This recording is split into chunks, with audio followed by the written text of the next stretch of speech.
মুহূর্তে দেখতে পাচ্ছেন এক বিশাল বাইক র্যালি বিপ্লব ফ্যান ক্লাবের উদ্যোগে শুরু হয়েছে এক বিশাল বাইক র্যালি। এই মুহূর্তে একেবারে লাইভ ছবি দেখাবার চেষ্টা করছি। শামশেরগঞ্জের বাসিদপুর থেকে এই র্যালি শুরু হয়েছে, নতুন ডাকবাংলা পর্যন্ত এই র্যালি যাবে, সেই ছবি আমরা সরাসরি তুলে ধরার চেষ্টা করছি এই মুহূর্তে। দেখতে পাচ্ছেন বিপ্লব ফ্যান ক্লাবের উদ্যোগে চাচন্ড গ্রাম পঞ্চায়েত থেকে বিশাল এক বাইক র্যালি, সেই ছবি আমরা সরাসরি তুলে ধরার চেষ্টা করছি এই মুহূর্তে। দেখতে পাচ্ছেন সেই বিশাল বাইক র্যালি।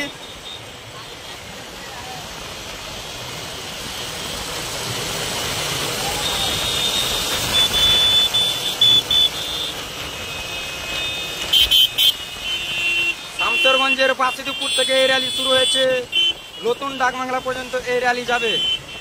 দেখতে পাচ্ছেন বিপ্লব ফ্যান ক্লাবের উদ্যোগে চাচন্ড গ্রাম পঞ্চায়েত থেকে সেই র্যালি শুরু হয়েছে। প্রায় 500টি মোটরসাইকেল এই র্যালিতে রয়েছে, আমরা সেই ছবিটাই তুলে ধরার চেষ্টা করছি এই মুহূর্তে। দেখতে পাচ্ছেন এক বিশাল এক বাইক র্যালি শুরু হয়েছে বাসিদপুর থেকে নতুন ডাকবাংলা পর্যন্ত, সেই ছবি আমরা সরাসরি দেখার চেষ্টা করছি।